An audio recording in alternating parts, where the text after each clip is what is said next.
Well, Stephen Sondheim once wrote that anyone can whistle, but it's not necessarily true. Some people whistle a little better than others. Or, to put it a different way, we've all heard of Whistler's mother, but here today in the studio on Dave's Gone By, I have the Whistler himself, Steve the Whistler Herbst. Welcome to WGBB. Thank you. It's nice to be here. Thank you so much. And, well, that is what you do. It's not the only thing you do, but it really is your sideline career of making a musical instrument out of whistling. So, before anything else, just how did that come about? Well, Dave, my dad was a good whistler as well as being a singer and an instrumentalist. As a kid, I used to listen to him, and I got inspired to see if I couldn't emulate or do that. And what instrument did he play? Oh, he played piano, organ, recorder, ukulele, off the top of my head. And did he teach you any, or did you take lessons in any of those instruments? No, I never took any music lessons. Okay. I took drums for about a month in grade school and gave it up. Gotcha. But I started singing as a little boy, and actually by age 5, I was serenading a neighbor lady who used to, she used to lean out the window of her garden apartment, and I used to stand on the lawn in front of her house, and I'd sing something for her, and then she'd invite me up to pick a toy out of her grown son's toy chest, and I considered that my first paid gig. Excellent. But okay, so you're singing, and at what point did people start saying, you sing really well, but you do something else that's, like, unusual and good? The odd thing, and I really wasn't thinking about it or really particularly aware of it at the time, but as a small boy, and as I started whistling around 7, I was really doing it for my own pleasure. Everywhere I walked, I would whistle. And if you would interview Whistler's mother, my mother, now, she'd tell you that she wasn't even aware of my being a whistler until I was an adult.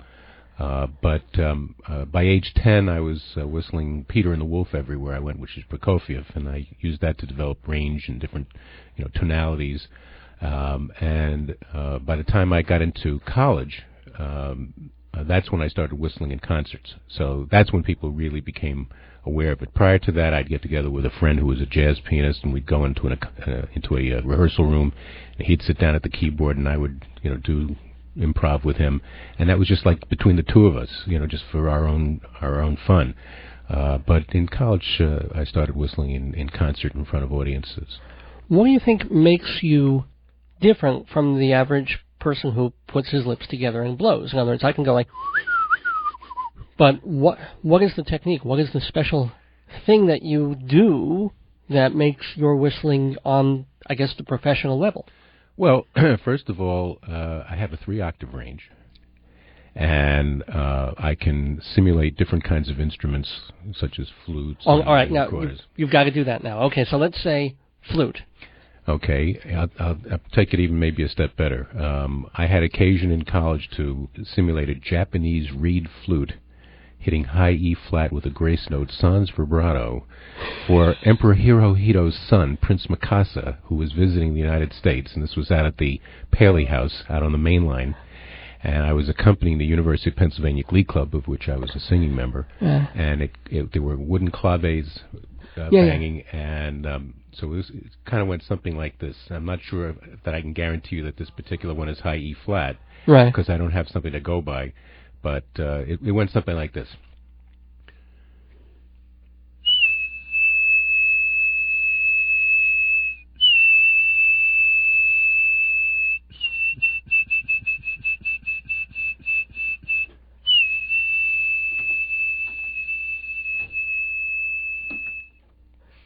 It's kind of like an SOS signal almost. It's amazing. But I have to ask the question as a sidetrack. What is a glee club? Well, a glee club is generally a group of men who sing, and I was a 4-year member and bass section leader with the University of Pennsylvania Glee Club, and I'm currently a member of the University Glee Club of New York City. We have about 150 men. It's like an alumni thing? Or? Well, it's not an alumni thing. Actually, we have something like 80 or more, maybe 90 college or universities represented. So for the most part, not necessarily, we're men who sang in a college chorus or glee club and wanted to keep doing it. Gleefully, basically. It's very cool. Gleefully, yes, okay. All right, but you said flute. Mm-hmm. I'm going to hold you to something else. I mean, what other instrument can you sort of... Well, here's a recorder, which is the wooden... I played it all through elementary school. Okay. I know it well. This was something that I did also with the Penn Glee Club, and it was to simulate a kind of an American Indian, Native American kind of a sound coming out of the woods. Cool.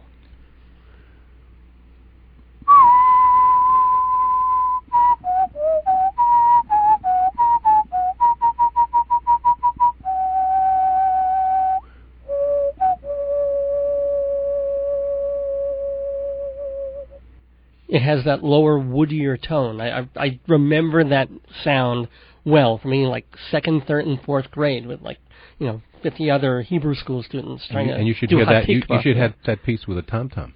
It doesn't really sound... Because we had a tom-tom going with that one. Cool. Well, that wouldn't be a Glee club. That would be a tom-tom club. But that would be a different band entirely. Ha! Thank you very much. What we're going to do before we get back to talking to you, because this is really cool, is... not a track from your CD, which, by the way, is called Broadway and Beyond, CD by Steve the Whistler Herbst, international whistling champion. Well, first of all, the CD has a bunch of Broadway kinds of tracks on it, including a medley from West Side Story, Memory from Cats, of course. We opened the segment with I Could Have Danced All Night, My Fair Lady classic. This Nearly Was Mine, beautiful song from South Pacific. Lovely CD that is available from Mr. Herbst's website, www.stevethewhistler.com. Steve the Whistler. All one word. All one word, thank you. .com. But the next track is not on it. Something a little kicky, a little lively, non-Broadway-ish, a little wonderful, wonder-full, Sir Duke. Steve the Whistler Herbst live in the studio. He had the backing track pre-recorded and whistling to Stevie Wonder's Sir Duke. Very cool stuff. So the kinds of songs that you do range from Broadway to pop, and do you go far afield into classical and stuff like that? Well, for 2 years running, I hold the title of first in the world in classical whistling. In what competition is this? Well, the international competition, this past April was the 29th annual, is held in Lewisburg, North Carolina, the third weekend in April. And next year will be the 30th, so that's a big deal. If you're competing for Grand Champion, you have to compete in 2 rounds of classical and popular whistling. So in the preliminary round, in classical, I did Clair de Lune by Debussy. Beautiful, yeah. And in the final round, I did the Hungarian Rhapsody No. 2 by Liszt. Oh. And in the popular round, I did Holiday for Strings by David Rose. Okay. And Danny Boy.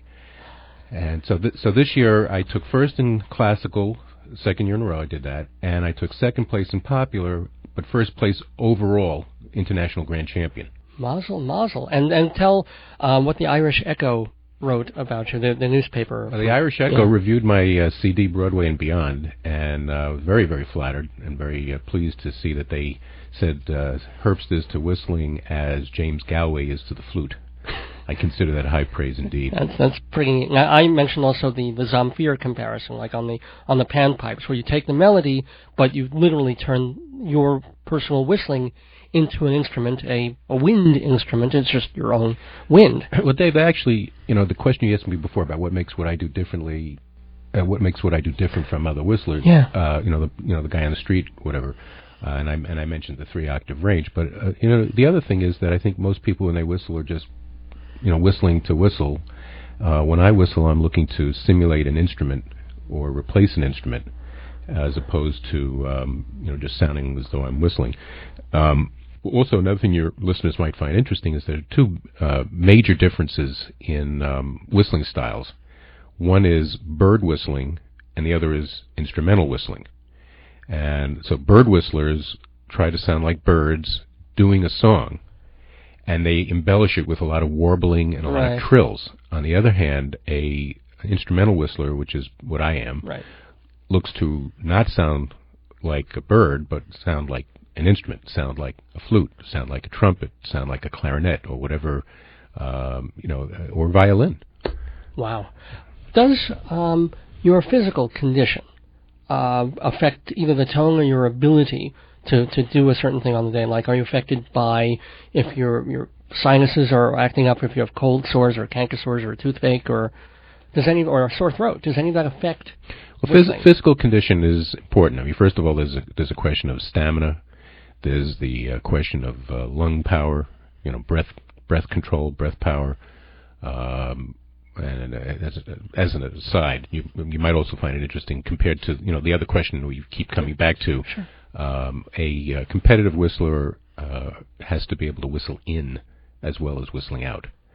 It may not, otherwise no breath after 15 seconds. It may not be as powerful or as pure a sound, but it also is something that keeps the music going. And so, for instance, on the Serdut, you might not even have noticed it, but I was also whistling in as well as whistling out to keep it going. Right. Getting back to the question about physical conditioning, well, sure, if your lips are chapped, that's not going to work. The mucous membranes in the mouth and the lips and the tongue, all have to be kept moist. So you've noticed I'm consuming water, and you had water. The lip balm before that you were trying. Right. And you were also doing some exercises. Well, I was relaxing my face, the muscles in my face, because they get a workout. Right, of course. So that's all part of it. Obviously, if you're too tired or something, that's not going to help a whole lot either. Well, speaking of a workout and speaking of breath control, I'm going to test you out here with something that you practiced a little bit, but really this is not one of the things that you normally do. We just wanted to give you a little test here and see if your chops are up to those of Jimmy Page and Robert Plant. Little Led Zeppelin for you here, if you can whistle along for a bit. We'll give it a try. And our free whistling bird here is Steve the Whistler Herbst. www.stevethewhistler.com is Herbst. I have to do that sibilant H. All those years I had to learn to pronounce edible herbs without the H. This man comes in here and I've got to remember to hit the H hard. Anyway, speaking once more of birds, we're in WGBB Freeport with Steve Herbst. Sorry about that. Anyway, mentioned birds before, but you were telling me something really interesting. You have a bird, and I forget the name, but also something interesting about training birds. Steve. I'm not hearing anything here. Oh, don't worry about it. Just keep going. Well, now we're back. We're back, folks. About my parrot Verdi. Verdi, yeah. Verdi, yes. We have a Solomon Island eclectus named Verdi, and he's been doing a great job learning to talk, and he knows a little whistling. But what I was telling you before was that I had been warned that if you try to teach a parrot to whistle first, which is easy for them to do, they may not learn to talk. So I've had to kind of restrain myself a little bit, but I do whistle to him every day. Excellent. And you talk to him and you teach him singing, I assume, or? Actually, I don't really get into singing with him. I whistle to him or with him or at him, however you want to look at it, often in the shower in the morning. Excellent. Well, again, want to just, before I forget, also, not only do you have the CD Broadway and Beyond available from your website, stevethewhistler.com, but you're appearing in a couple of places, including the Kennedy Center. Yes, next month I'm going to be part of the holiday concert series. There are 2 concerts on the Millennium Stage at the Kennedy Center, and if anyone's interested in seeing that, they can actually view it with streaming video on the Internet. That's Kennedy-center.org, and it will actually be permanently archived. So you can go to the website whenever. Go whenever. It'll be live December 14th and 15th between 6 and 7 p.m. and available thereafter, in perpetuity. Terrific. And are you working on any other whistling-related projects at the moment? Well, I've got some things that I'm working on. Some things that are kind of in the early talking stages. Maybe doing some good causes in the city, particularly around the holidays. I'm going to be performing in Fort Lauderdale in January. Good place to be in January. Well, it gives me a chance to visit Whistler's mother. Oh, that's the 3rd time we've used that joke in one segment. That's just way too many. And for your penance, you're going to have to whistle one more song. Again, this song is on Steve's CD, Broadway and Beyond, but he has just the backing track here. He's going to do it live for us, and we're going to close out with the beautiful Bernstein-Sondheim song Maria from West Side Story. And here it is. Thank you, Steve. No, we're too far into it. Can we re-cue that one while we're doing it? And I just want to thank you for being here. It was a pleasure to be here. Thanks, man. And good luck. Thank you very much.